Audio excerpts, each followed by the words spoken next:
Muito bem, mais um Natal chegando. Dia 25 de dezembro de 2024 está logo aí.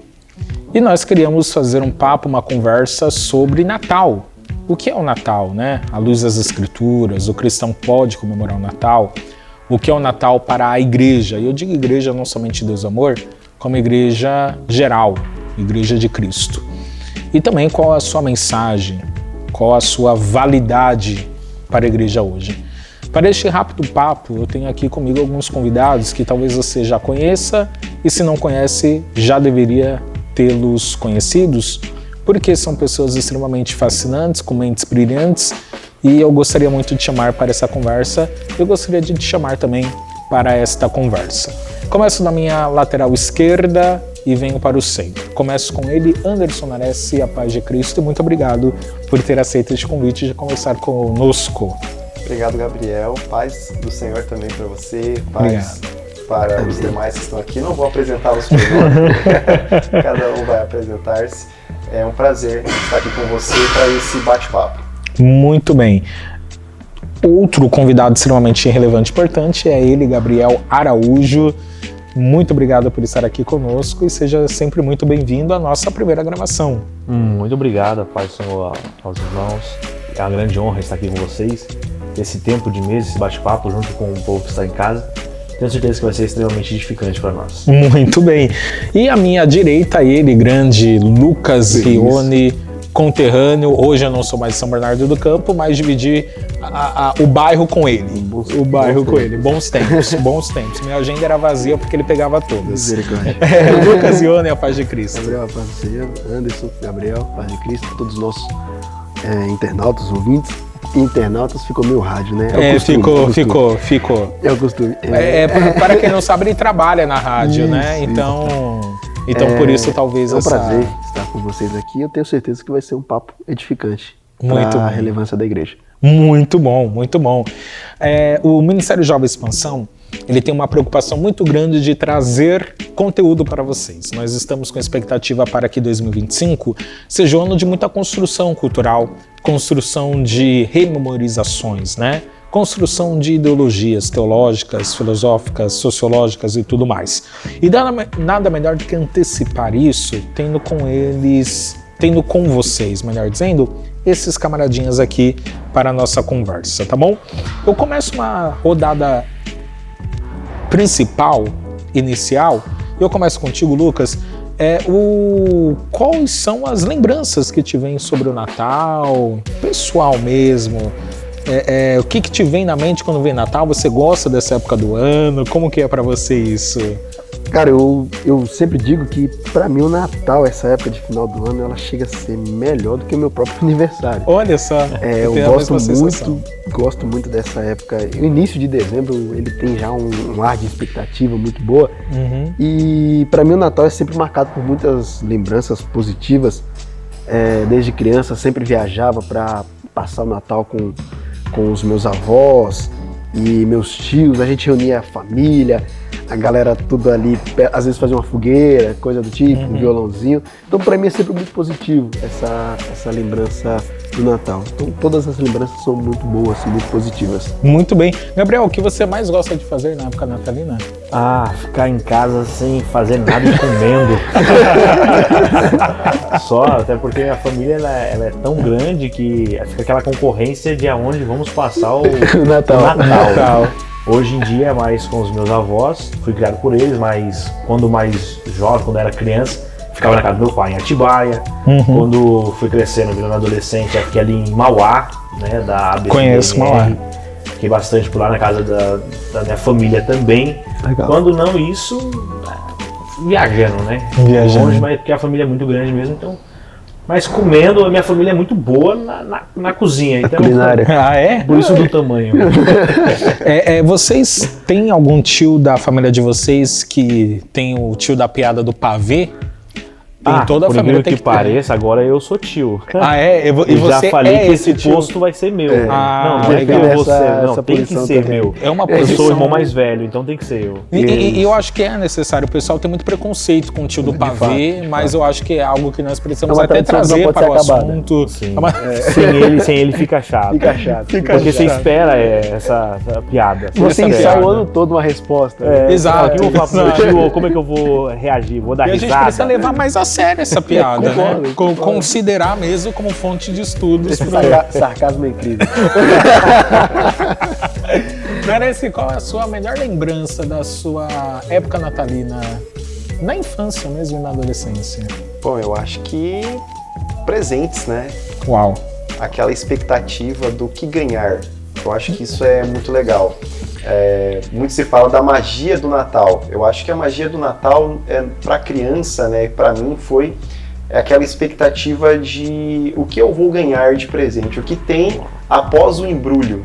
O que tem após o embrulho, muito bom. E, assim, posso dizer que, graças a Deus, eu sempre me surpreendi de maneira positiva.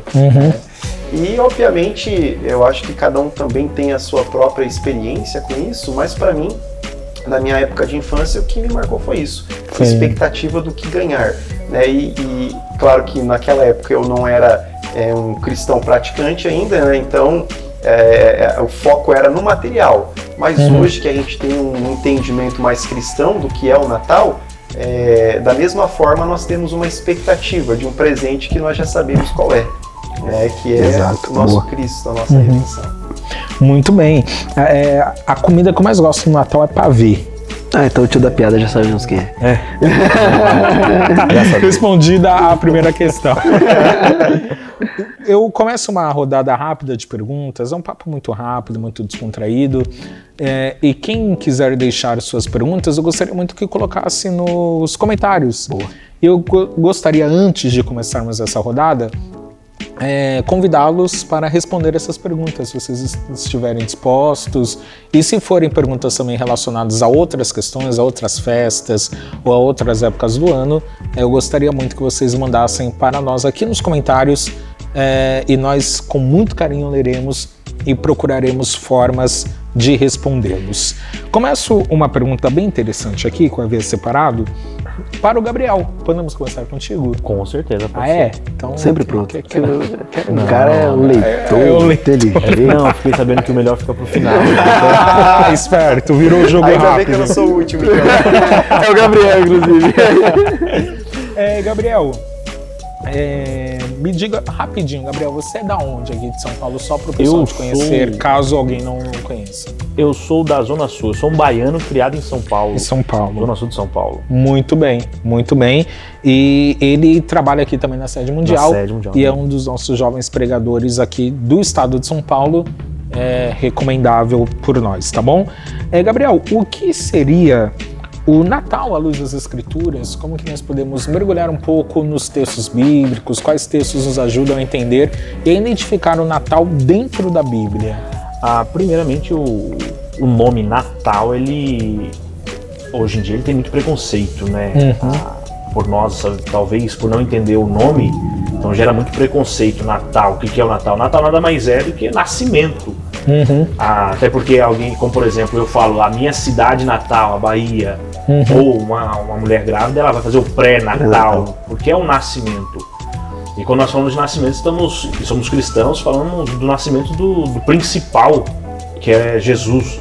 Se fôssemos traduzir ainda, ficaria o nascimento do Salvador, ou do nascimento daquele que veio trazer salvação. Essa é a nossa expectativa. Talvez nós aqui discordemos da data do aniversário dele, mas nós não discordamos que ele nasceu. O Salvador nasceu. Quando nós olhamos em Mateus, no seu capítulo 1, no seu verso 21, o anjo vai estar falando com José diretamente e vai dizer para ele, e dará à luz a um filho e chamará o nome de Jesus, porque ele é quem salvará o homem do seu pecado. Quando você olha para João, no capítulo 1 e no verso 1, vai dizer que esse já estava no princípio, o verbo já estava no princípio com Deus, ele era Deus, todas as coisas foram feitas por ele, sem ele nada do que foi feito se fez. E o verso 4 diz que nele estava a vida, E a vida, ela é a luz dos homens. Uau. Então nós estamos falando do nascimento daquele que é o principal para nós. Uau. Nós comemoramos o nascimento daquele que veio nos salvar. Então, ele nasceu com que propósito? Para que Jesus nasceu? Ele nasceu, e vou destacar aqui 5 pontos para nós podermos ter um entendimento mais amplo. Jesus, ele veio, primeiro, para revelar Deus aos homens, para olharmos nele o Deus encarnado. Depois, ele veio para ser o sacerdote perfeito. Por terceiro, ele veio para ser um substituto perfeito. Uau. E por fim, ele veio para vencer o diabo, não somente isso, mas para promover o derramamento de sangue como o sacrifício perfeito. Então, em Cristo, nós vemos aquele que é o perfeito em tudo, para nos livrar justamente da nossa decadência ou dos nossos pecados. Então, Jesus, ele nasceu para ser o Salvador perfeito, para nos salvar da culpa do pecado, do poder do pecado e da presença do pecado. É por isso que nós destacamos Romanos capítulo 5, tendo sido, pois, justificado pela fé, temos paz, porque quando ele nasceu, ele nos trouxe a paz. Deus. Muito bom. A paz para com Deus. É interessante a sua fala, é claro que toda ela é muito interessante, mas eu acho interessante a questão. Trata-se não somente da data. A data é um critério apenas, né? Considera-se o fato maior que ele nasceu. Nossa, de fato. Né? Qual que é a relevância, Lucas? Eu gostaria já de falar um pouquinho contigo da comemoração do Natal, né? Qual que é a relevância disso? E emenda a pergunta, o cristão, na sua concepção, obviamente, ele pode comemorar o Natal? Eu pergunto isso, obviamente, porque é uma pergunta que né? Cada igreja vai divergindo, né? De fato, sim. Esses dias eu estava passando nas redes sociais, eu vi um texto bem explícito, eu entrei lá e estava um textão gigante, por que o cristão não poderia comemorar o Natal, mas gostaria de entender um pouquinho contigo, pode, não pode? Sobre essa questão da relevância do Natal, eu acho que o Natal talvez seja a data comemorativa mais relevante do ano, né?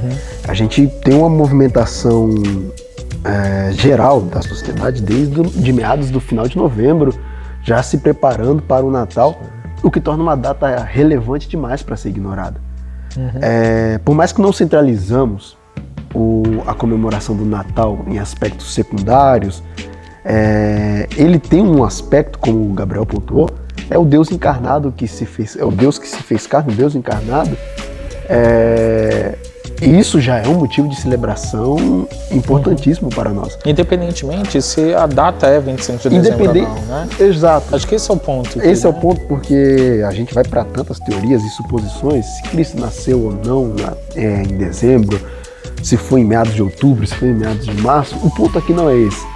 O ponto é a centralidade do Natal. Porque a centralidade do Natal, ela não é sobre um bom velhinho de países escandinavos, né? A centralidade do Natal não é de árvores, praças e casas coloridas.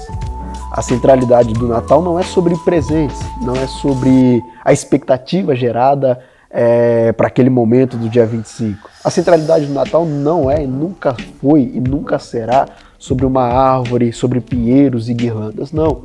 A centralidade do Natal é sobre o Pai da eternidade, como Isaías pontua. E aí, só fazendo um link rápido, porque na nossa concepção, a eternidade é algo que não tem começo nem não tem fim. É um ciclo infinito. E diz o texto que ele é Pai da eternidade. Em algum momento da história, o Pai da eternidade decide invadir o tempo dos homens, né? O tempo que o homem cronometra. Em algum momento da história, o Pai da eternidade, o Criador da eternidade, o que chama a eternidade de filha, ele decidiu dividir a história em antes dele e depois dele, antes de Cristo e depois de Cristo. Então a centralidade do Natal é essa. Se a centralidade do Natal é um momento em que Deus se faz homem para salvar os homens, por que a igreja não comemoraria? Uau. Por que a igreja não celebraria esse momento? Eu penso que o Natal ele tem um aspecto missionário. Ele tem um aspecto evangelístico. Uau. Se torna um momento de tirarmos o foco. Por mais que a sociedade ela usa como um momento de consumo, O mercado é aquecido, as vendas vão ao alto. Por mais que tenha esse momento que gera um consumo muito grande, é papel da igreja tirar o foco disso. Uau. E colocar na centralidade que é Cristo. É sobre Cristo o Natal. Não é sobre o bom velhinho, não é sobre, como dito, guirlandas, presentes, árvores e pisca-piscas. É sobre Jesus. Na beleza do cristianismo, em que em todas as outras religiões comparadas, o homem ele precisa fazer tantos processos para tentar a salvação e ter um encontro com o sagrado. No cristianismo eu vejo o Deus, Criador, arquiteto da criação, designer do universo, se fazendo carne, entrando no mundo dos homens, se humilhando, assumindo morte de cruz para salvar os homens. Por que não celebraríamos o Natal se é sobre ele? Gostei da pergunta, por que não celebraríamos o Natal se é sobre ele, né? Exato. Sim, o que eu acho incrível é que, querendo ou não, é um momento em que, como você falou do aspecto evangelístico, onde todos os olhos estão pautados ao nascimento. Sim. Não, eu não acredito, mas comemoro. Então, eu acredito nesse parâmetro evangelístico, todos os olhos estão atentos e, querendo ou não, tem um gosto. Tá, vamos saber um pouco mais sobre quem é. Quem nasceu?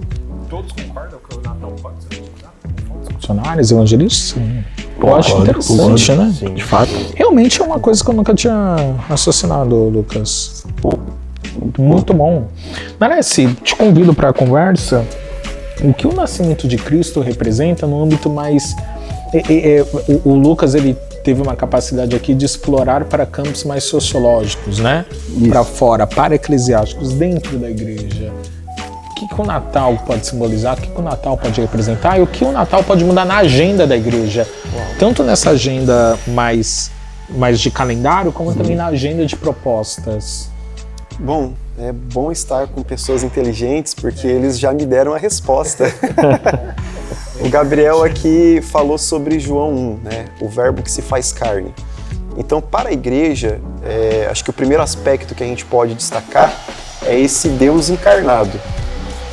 Como o Lucas falou, o atemporal, o eterno que invade o temporal.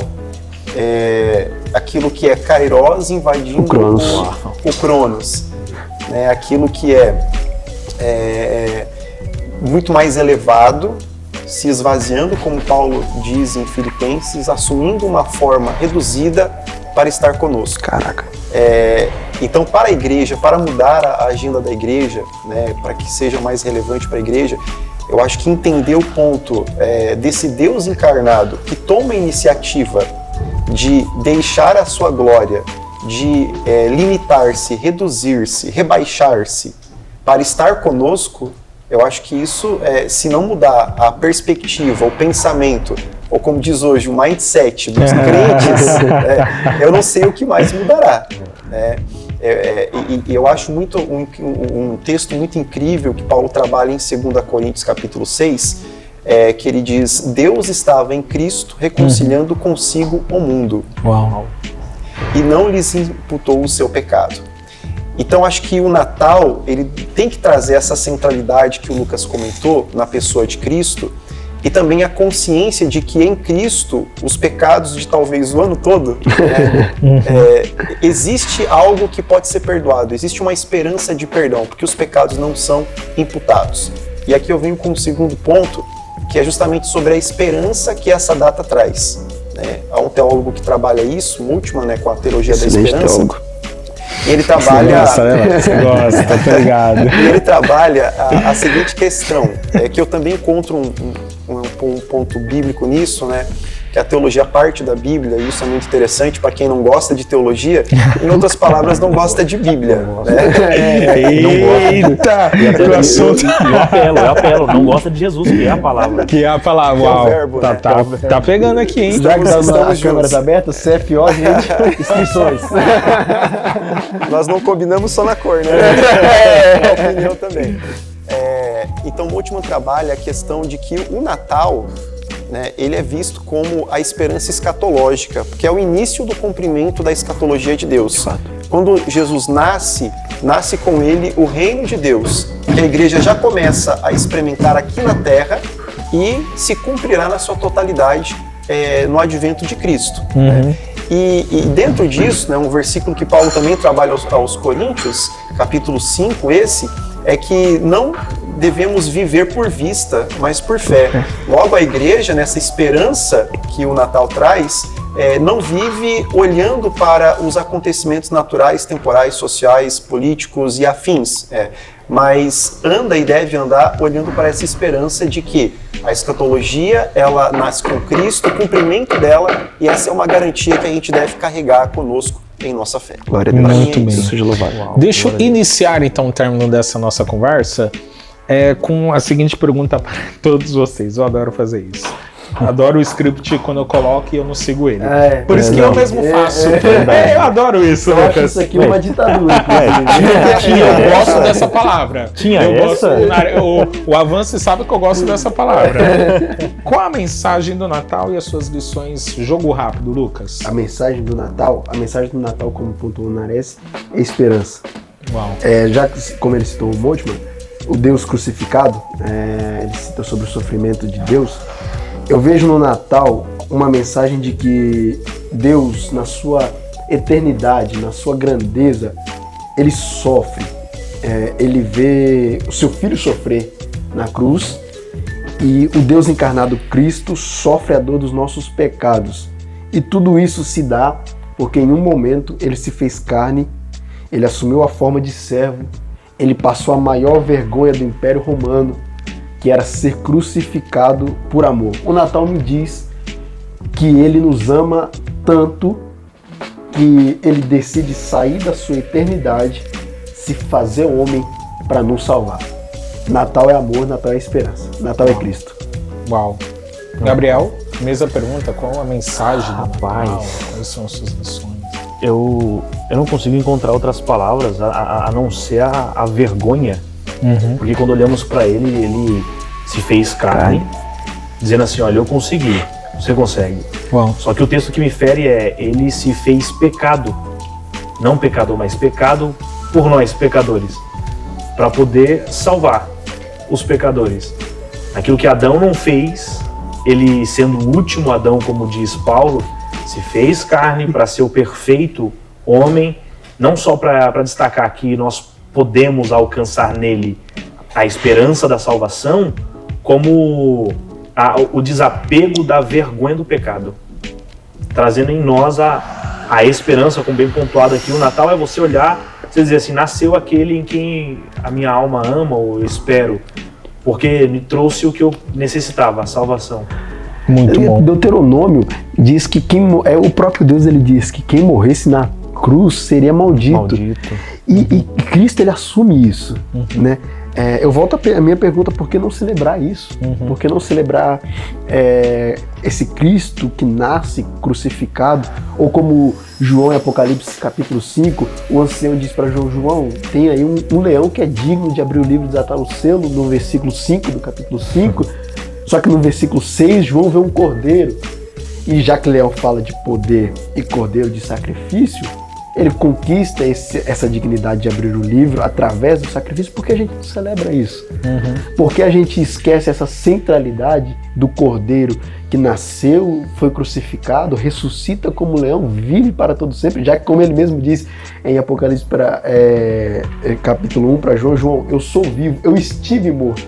João, a minha essência é ser vivo. Por um momento eu morri, mas vivo para todo sempre. Por que não vamos celebrar essa mensagem? Por que não vamos proclamar essa mensagem? Por que vamos ignorar isso? Essa centralidade que é Jesus. Não, essa é a mesma pergunta. Engraçado que vocês não perceberam que essa pergunta era dele. Era. No script que ele mandou era dele. Não, agora eu entendi. Eu falei, não tinha essa. Não tinha Tinha a dele oculta. Larece sempre estragando meus esquemas. Eu garanto que depois do show eu respondo. Tá bom, vamos lá então. Eu acho que para mim, juntando as respostas anteriores, é alegria.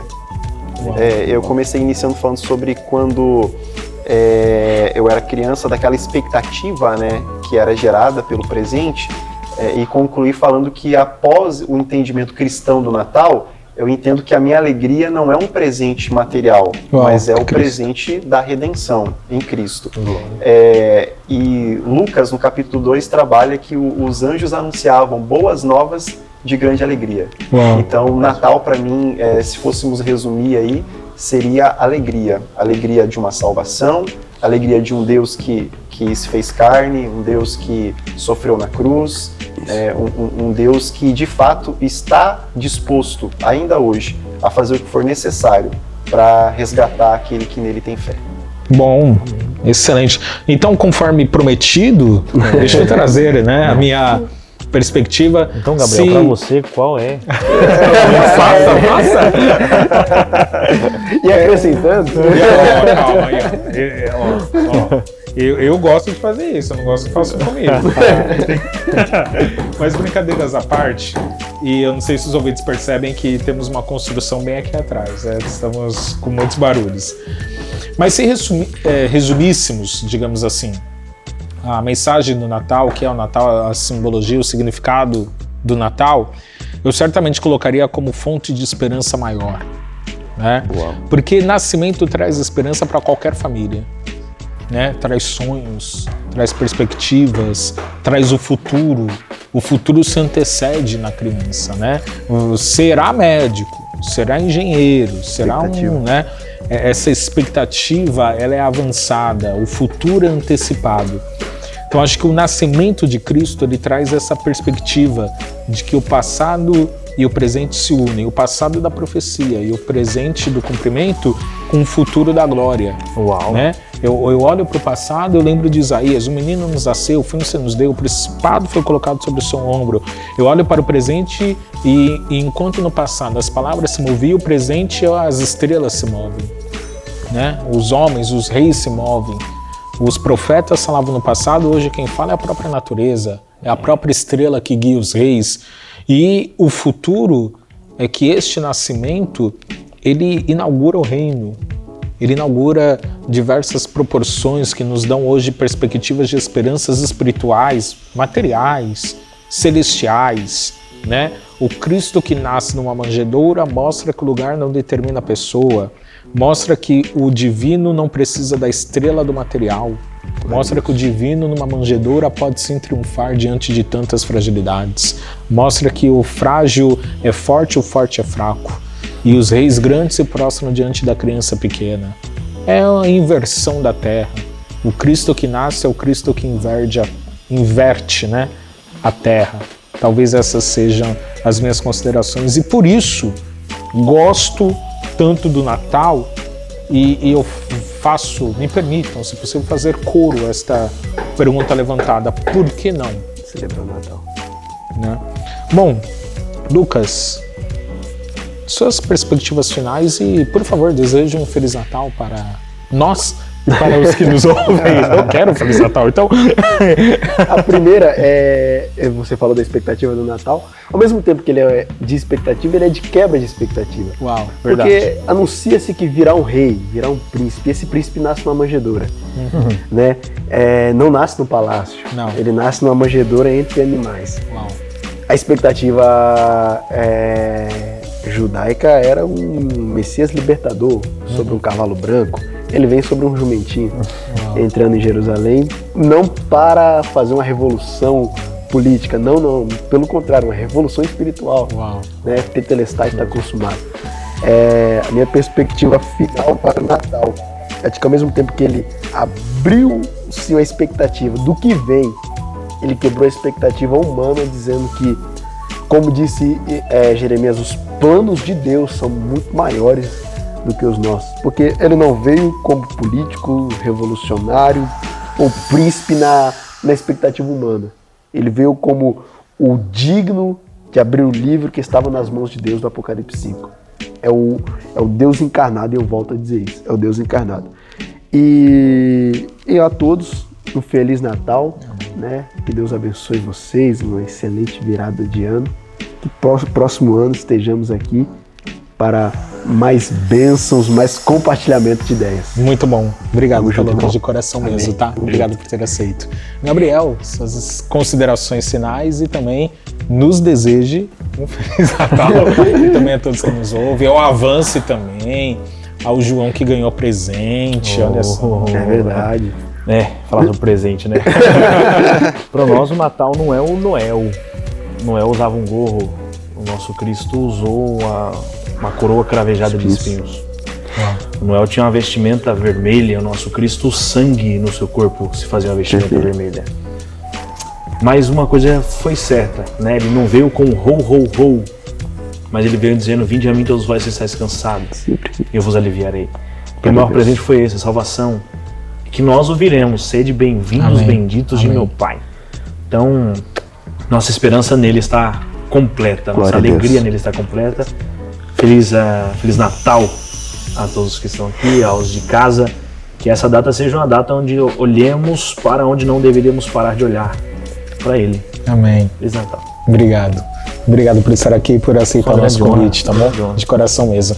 Anderson Nares. Bom, meu servo, Feliz Natal. Tentativa, sério. Deixa eu fechar o olhos. Bom, eu acho que de palavras finais aqui, o Lucas falou algo muito assertivo, a quebra de expectativas. Quando a gente para olhar o nascimento de Cristo, ele nos mostra justamente isso.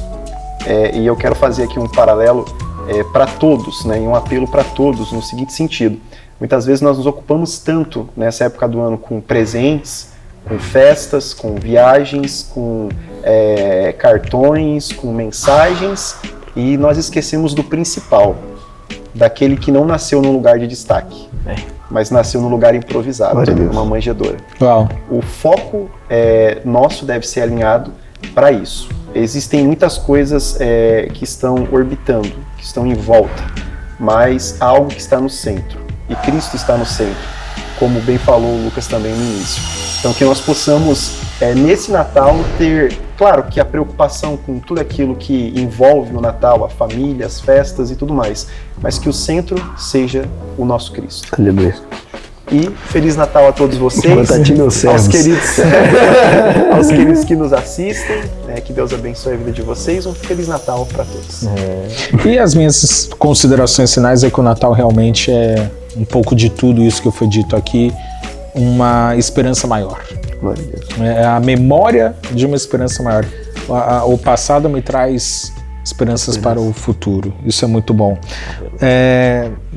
Anderson, toque aqui, meu amigo. Obrigado, tá bom? Lucas Ione, Gabriel Araújo e Anderson Nares. Obrigado por vocês estarem aqui. Obrigado também ao João, ao Avance. Obrigado por você. Agradecimentos especiais ao pastor Miquel de Almeida, que nos permitiu estar aqui, nos permitiu fazer isso aqui, nos apoiou nisso. Obrigado porque vocês são peças relevantes. E a você também. A Daiele, eu te amo. Eu sou mais romântico que o GC Ávila e só eu posso falar aqui. Ninguém mais pode mandar abraços, beijos, só eu. E um Feliz Natal, um próspero ano novo. Que Deus abençoe a sua vida, que Deus abençoe o seu lar, a sua casa, a sua família, tá bom?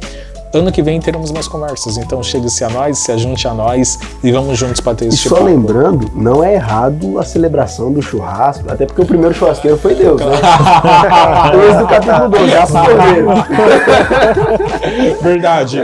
Comemorem, tá bom? Cheguem, juntem-se com a família, abraçam a família, é um momento de muita, bem lembrado pelo Lucas aí, de muita fraternidade. É claro que nós tentamos relevar isso espiritualmente, mas os chame também para um churrasco, né? Quem aceita? Certeza, não é pecado, aceitam, não é pecado. Não é pecado. Então, nos chame para o churrasco, que Deus abençoe a sua vida, forte abraço e vamos nos falando aí. Com toda certeza.